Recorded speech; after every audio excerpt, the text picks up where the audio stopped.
Hello and welcome to the latest episode of Smart Drivel. We promise the drivel, we hope for the smart. I'm Jon Ellenthal, joined by my co-host. This is Kurt Schneider.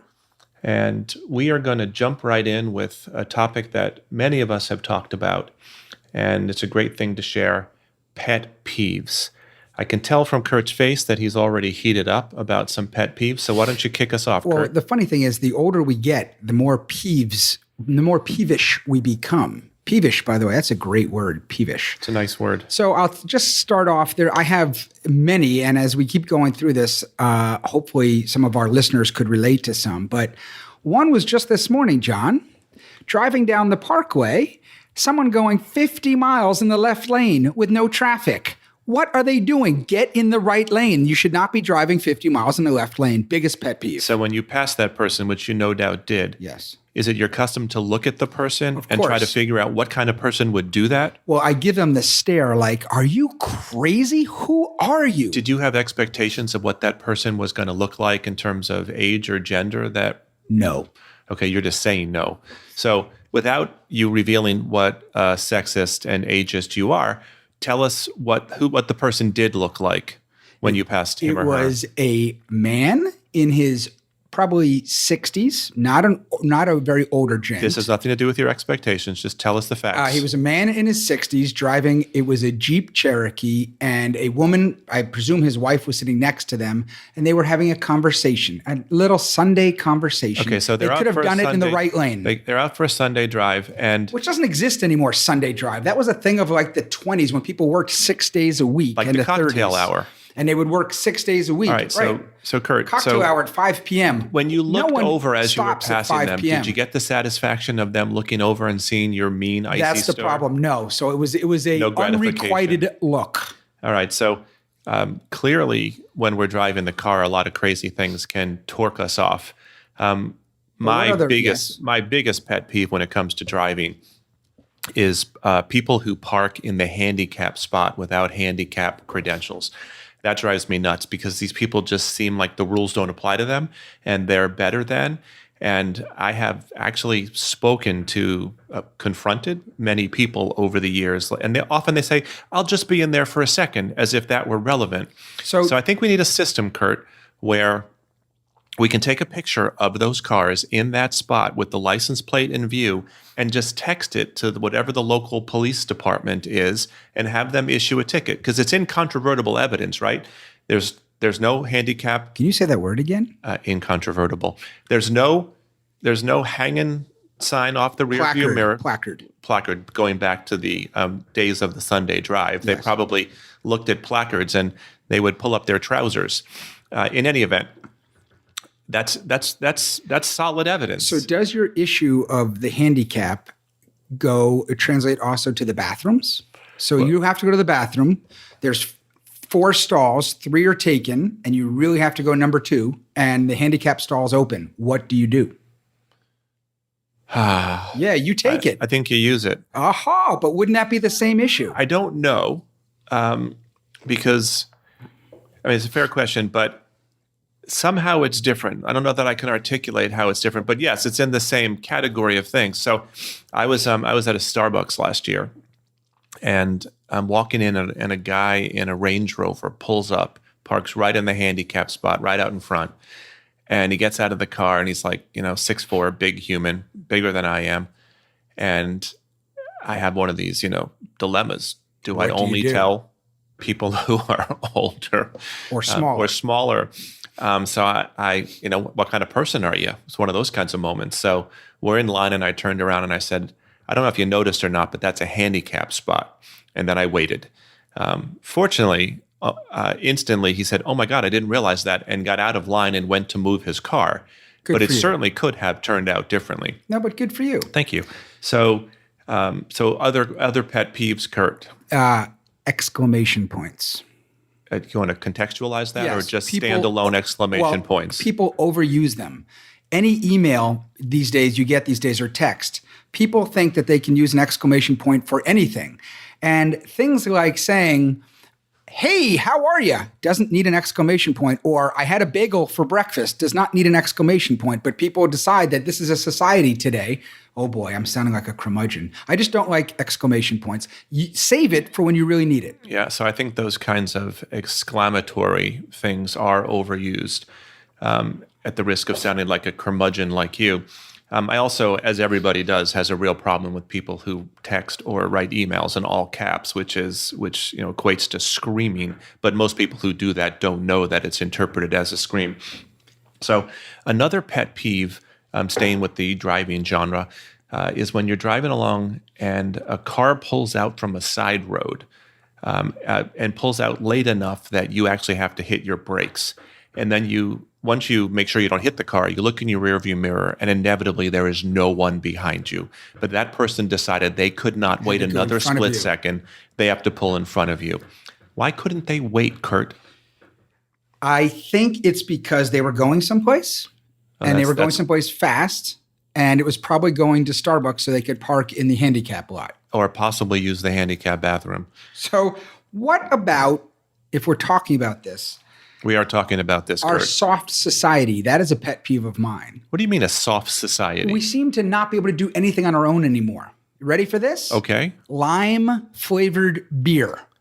It's too much to actually take a lime and squeeze it into a beer if you want it. We have to buy a beer already flavored with lime. Do you have a lime handy at all times when you are having beer? But not all beers require lime. No, but if you were having a beer and you say, "Hey, I would like this beer with some lime in it," that would make it better for me. And limes weren't available because limes are not ubiquitous. Most often, you find them at the grocery store. Do you know why the Brits are called limeys? I do not. Really? So the British Navy, the British Navy that was basically the strongest navy in the world for hundreds of years. Yeah. They would get scurvy because they had a vitamin C deficiency. Yeah. And scurvy was a scourge of the British Navy. Ate limes to so give they were them told vitamin to eat C? tons of limes. And why didn't they? I mean, I love limes. In fact, I think it's one of the greatest flavors on earth. Well, so do they. But if I were to eat large quantities of a citrus, I'd probably go the orange direction. Why limes? Are they more concentrated? Maybe they're smaller and they could fit better. Maybe they lasted longer on a boat. Okay, I don't know. If you could get back to all of this on why limes and not lemons, and I mean, the lemons would be even more difficult to eat in large quantity. Limey. Well, that's excellent. Speaking of boating, yes, we were talking recently, and you taught me the origin of the word posh. Yes. Would you like to share that? Sure. I had never heard that. So posh comes from when England, the sun never set on the British Empire. They were colonizing everything, and their big colony was India in the 19th century, 18th and 19th century. And they would take boats there and back, and it was a long trip. If you had enough money, you could afford to be in the shade side of the boat on the way out and on the way back. That happened to be port out, starboard home. And those people that could afford it were posh. Well, that is, you get more interesting by the moment. And that's a great one. I did not know. And you're not even drinking. I did not. Well, if I were, there'd be a lime in it.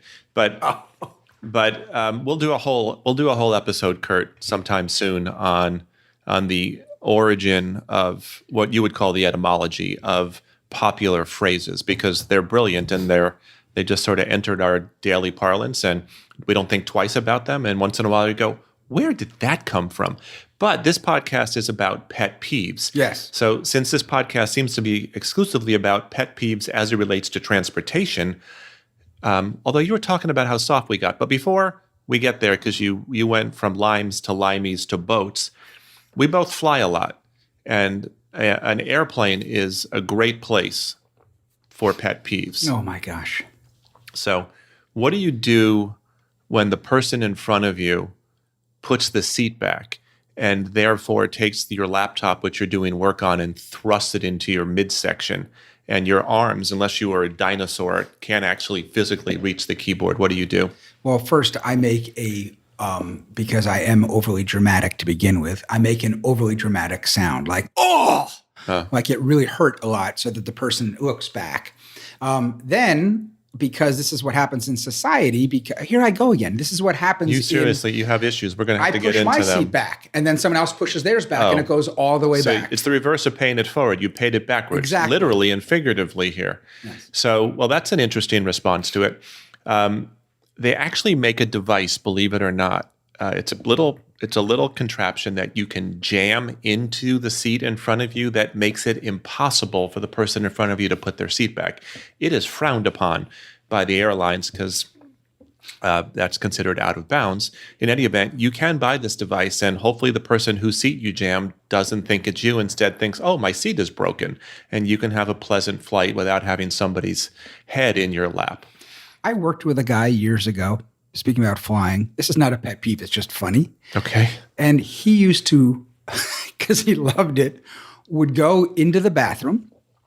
He'd sit on the toilet and he'd leave the door unlocked just so he could see the faces of people when they opened the door. Okay. And he laughed. So that's not normal, Kurt.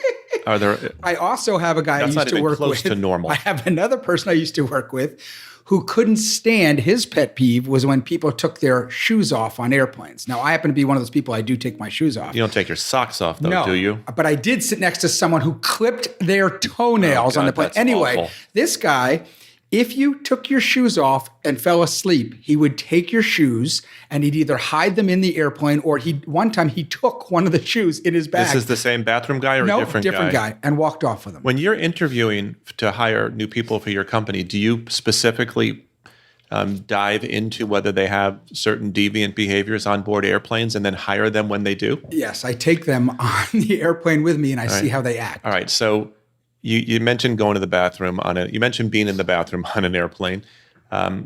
You've also mentioned bathrooms before in our handicap discussion. I know people who fly hundreds of thousands of miles a year who have never gone to the bathroom. I meant go to the bathroom on the plane. They've taken a piss and all that, but that is the limits of what they're prepared to do in the bathroom. What's your take on that? 100% agree. You do? 100% You do? agree. Oh, yeah. So what do you do if you have to go to the bathroom? Well, on the newer planes, they have, oh, here we go. They have handicap accessible, not handicap only. How does that help you? They're big enough. Otherwise, the bathroom's too small and it constricts things. What are you? So you can't physically go to the bathroom. It's not a behavioral barrier. No, it's tough physically. Wow. So you're closer to average size than oversized, and you find the bathroom's too cramped for everything to flow. Yeah. You can't achieve flow. No.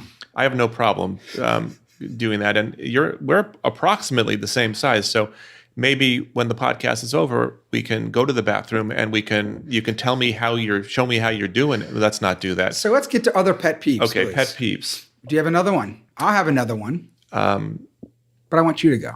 Yeah. So I was at a restaurant the other day having lunch with a friend, and inevitably someone's cell phone rings.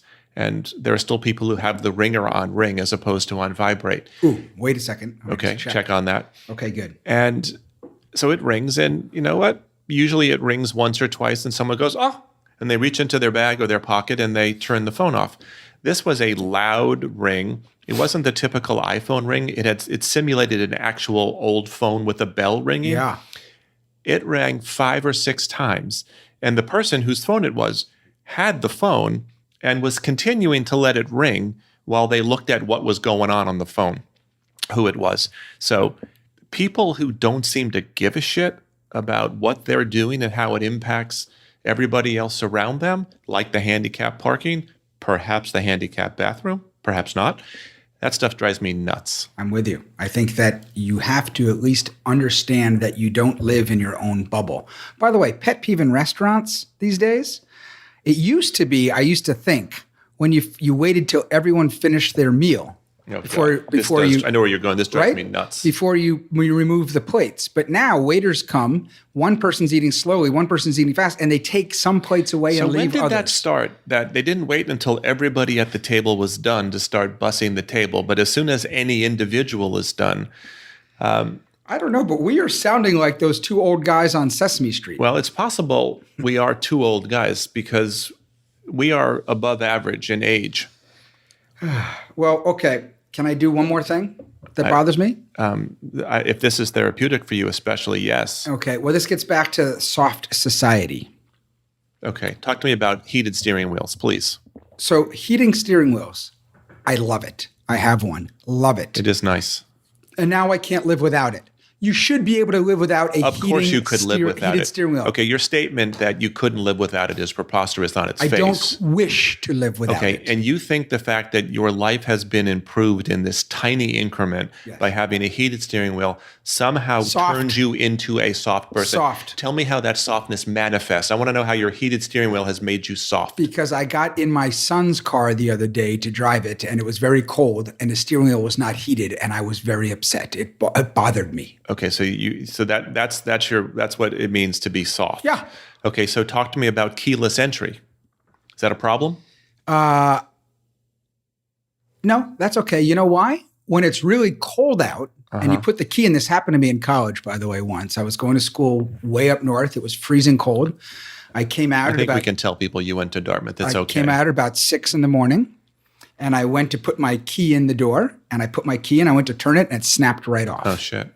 All right, so keyless entry, that's a bona fide improvement. Why do people not drive stick shifts anymore? I think that is too bad, but I think that, you know what, we have so many more things to do with our hands, unfortunately, than just drive a car, whether it's doing things with our phones that we shouldn't, holding a cup of coffee.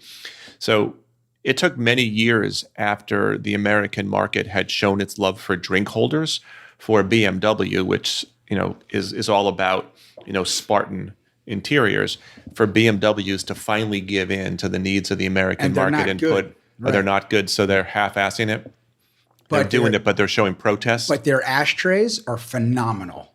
What is it about the BMW's ashtray that makes it so phenomenal? Well, they're wood grained. I mean, it's still a smoking society. By the way, where is it still a smoking society? Germany. When you drive on the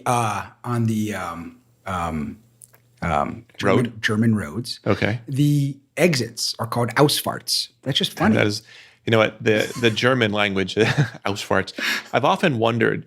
And you have to take a picture of every sign, Ausfahrt. You know what? If I were to see a sign like that, I'd probably take a picture and immediately send it to you. I have one on here. However, I would refrain from putting exclamation points on because I don't like it's not just because you don't like it. I just think it's unnecessary. So if you're working in a presentation and everything is in bold, nothing is in bold. And I think there are just multiple layers to a communication, whether it's visual or otherwise. And emphasis needs to be used sparingly for it to, in fact, emphasize something. But Ausfahrt. By the way, I once was told when I was first coming up in business about giving presentations, to your point, the person that speaks like this the whole time, you don't listen to a word they say. But if you then all of a sudden drop down, it causes people to listen. I think whispering is a very powerful way to get people to both calm down and lean in. What did you say? So I've often thought, the German language, which I can't say I know all that well, although my family comes in part from Germany, and I've enjoyed my trips to Germany. It's such a guttural language. I always imagine, what is it like to say something romantic, to propose to someone in German? I mean, you probably end up spitting all over them, but we have a word in our country, butterfly, which is it sort of sounds, it's got a little onomatopoeia going on there. Wouldn't you say? Yes. Mellifluous, perhaps. And I think in England, I don't know if this is really the case, but it's flutterby, whereas in France, it's papillon, and in Italian, it's mariposa. Those are all very beautiful words, aren't they? Beautiful. In German, Schmetterling, which seems to lose some of the Schmetterling is flying by. It's a fine kind of. Is it a bug? It's an insect. It's an insect. It's not a bird for sure. No, but it's an insect. But it's got a refined profile, and it's really very beautiful, and it floats on the air. Schmetterling. Muhammad Ali would not have been good, by the way. Float like a schmetterling and sting like, I don't know how they say bee, but I'm sure it's got a lot going on there. So Kurt, we're nearing the end of this episode, and as is our custom, we started off with pet peeves, and hit on a few and then found ourselves into all other cul-de-sacs of conversation. So we're going to have to wrap up this week's episode with a placeholder to discuss the etymology of popular phrases. And Posh, thank you for that. Is there anything you'd like to say before we wrap up? No, I look forward to the next time. As do I. So I hope you have enjoyed our latest episode of Smart Drivel. This is Kurt Schneider. And I'm Jon Ellenthal. Thank you very much for listening. Hope to hear you again. Hope for you to hear us again soon. How do you say that? Yeah. Hear us again soon. Hope to have you hear us again soon. Take care. Bye-bye.